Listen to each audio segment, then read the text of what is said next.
Hi everyone, welcome to Karen's Sizzle and Spice. I'm in my garden today and I want to show you a couple of things. I have two beautiful Cherokee purple heirloom tomato plants, which I just love. I just found these a couple of years ago and the tomatoes are actually kind of purple and they're like the sweetest tomatoes I've ever found. And I have found through experience that if you let your tomato plants get too large, you'll have small green tomatoes that will never ripen. So it's a good idea to trim back some of the branches. This way, instead of growing up, there'll be more nutrients going out to your actual tomato plants and you'll have a better harvest that way. So I do this all the time, kind of makes more room in the garden for everything else as well. And don't be afraid to be pretty aggressive about it, because the more you trim, the better size your tomatoes will be. And if you can see in here, if you zoom in here, Eddie, you can see I've got some beautiful large tomatoes here. I'll just be waiting for those to turn red. Looks pretty good. Now we're going to move over to my basil plants, because today we're going to make some basil pesto. Look how beautiful my plants are. And again, with the basil, about a week ago I trimmed the heck out of these plants, and now the leaves are so much bigger and more succulent. They're just beautiful. So to make this basil pesto, I'm going to harvest these basil leaves here, and I'm going to trim the heck out of this with all the big leaves. Again, the more I trim, the more it's going to grow. I love everything about basil. I love the smell of it when I touch it and smell my hands. It's just like heaven. And there's so many things you can make with basil as well. So I'm going to just keep clipping at this, and then we're going to go inside and I'll show you how to make this basil pesto. Let's go.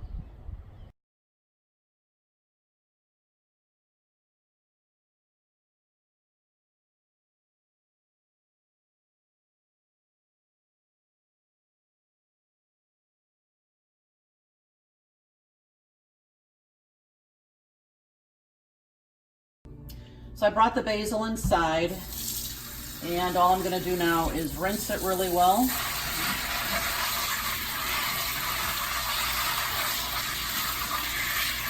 You never know what's out in your garden. And what I'm going to do now is I'm going to lay the basil leaves across these paper towels. I have two layers of paper towel here, because I want this dry before I make my pesto. I don't want water in the pesto. So I'm just gonna lay all these out flat.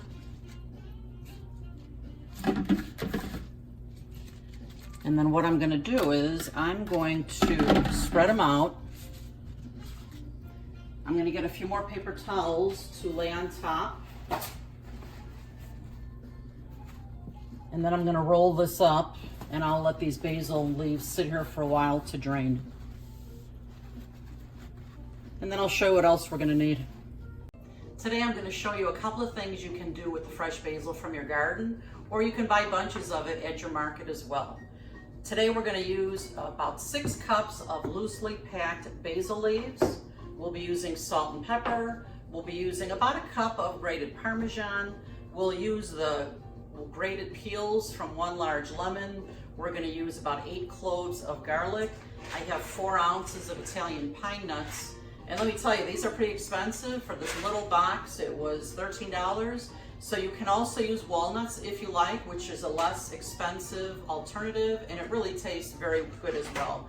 Then we'll use about a cup of good olive oil, and I'll be mixing everything up in my food processor today. So let's get this going.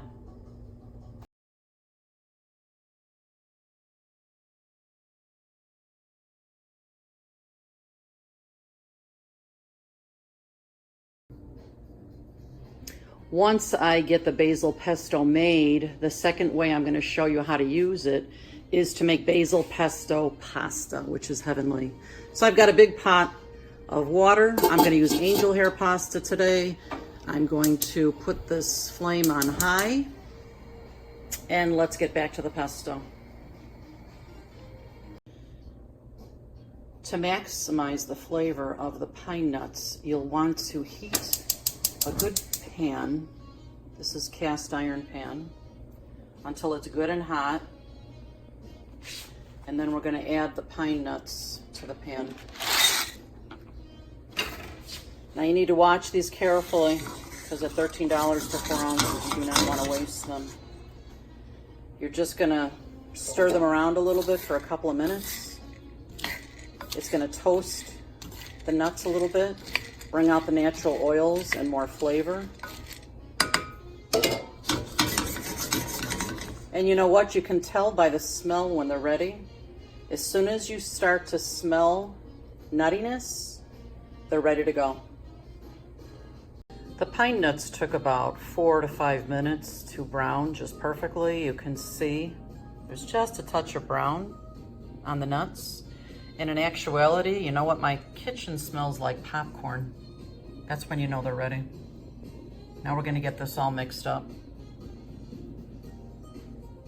Okay, I have just about all my ingredients ready to go here. This is the way I take my garlic apart. I just put a paring knife in between the cloves and they pop right out. Again, I'm gonna use about 8 cloves of garlic. These are pretty good size, so this is good. I'm gonna cut the ends off of these garlic cloves. Really, when you cut the ends off, most often the peels just kind of fall away anyway. I'm using my garbage bowl here, which is really indispensable in the kitchen. Saves me all those trips over to the garbage can. So let's see, this garlic is ready to go. And now that all my mise en place is ready, here's the fun part. I have my food processor here, and I have all my basil, which I'm gonna put in first. This is gonna make several portions of whatever I wanna do with this.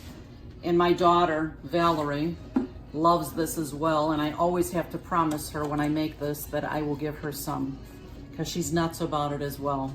So I put all the basil in. Now I'm gonna put in the toasted pine nuts. They've had a little time to cool. I'm going to add all my garlic cloves, and I'm going to add my lemon peels. I've got this beautiful microplane, which I just love. So I'm gonna go all the way around the lemon. And oh gosh, that smell, I love, love, love lemon. Don't go too long in one spot, because some of the inside of the lemon is a little bit bitter. So you just want the sweet outsides. Almost done here. You can tell when you're getting to the white part, you don't want to go any further. You just want to get all that goodness from the lemon rind.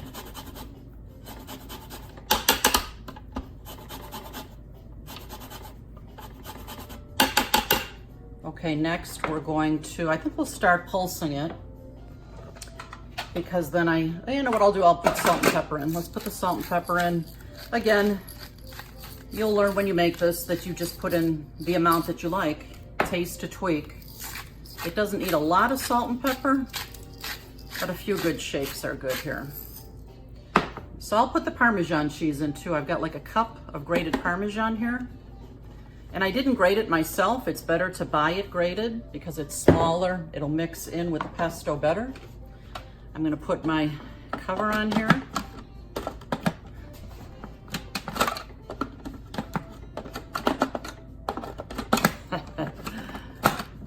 There we go.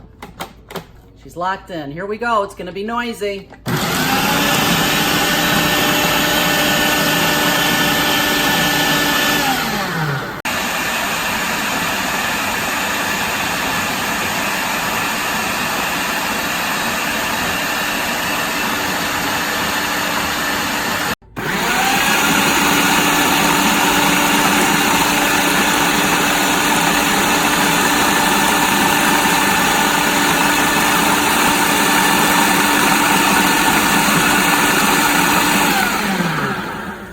Processor is just terrific. I cannot believe how quickly it emulsifies these things. This consistency now is just perfect. It's like a thick paste. It's beautiful. Now I'm gonna show you how I'm gonna make pesto pasta next. Okay, the pasta water is boiling. I always like to add some salt to the pot. Love how it bubbles up. We're gonna use 1 pound of angel hair pasta today. And I like to crack it up so that it's not as hard to eat. And I'm gonna finish putting all this pasta in here. It's gonna boil for 6 minutes. And then we'll be back. Now that the pasta water is boiling very well, I've turned it down just a little bit, and it got just a couple minutes to go. Whenever I make pasta, especially with this recipe, I'm gonna save some of the pasta water. It helps to make a beautiful sauce, no matter what kind you're making. So I'll hold this aside for the sauce. Okay, I'm gonna show you how I like to store my basil pesto. It freezes beautifully. In fact, I had some basil pesto in my freezer for a year, and it was just as green as when I put it in there and just as delicious. So I'm gonna take this off of here and get the knife, the sharp blade out of here. And in each container here, I'll probably be transferring about, a cup to a half a cup of pesto. Because really, for even a pound of pasta, if that's what you're going to use this for, that's about all you're going to need. So I'm just going to divide this up in 4. And then let me show you how one looks and what I do at the end. Kind of spread it out in here. This stuff is very concentrated, so you're going to be diluting it with whatever recipe you choose to make with it. So I flatten out the top. And to store it the best way possible, I drizzle on a little bit of olive oil, cover it up, put it right in the freezer. But next I'm going to show you how to make this delicious pesto pasta.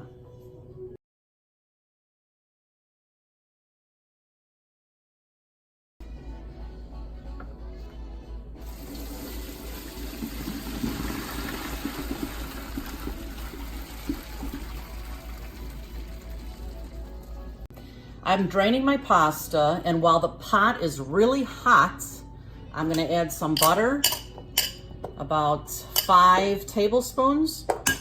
That's gonna start to melt in here. I'm gonna add a little bit of that pasta water that I saved. We're gonna mix this up until the butter is almost all melted.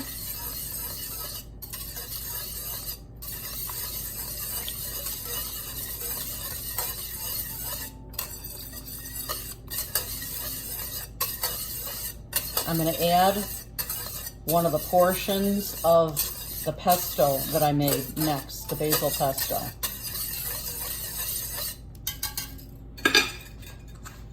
And again, there's probably about between 3/4 and 1 cup of the pesto here that I'm going to stir in.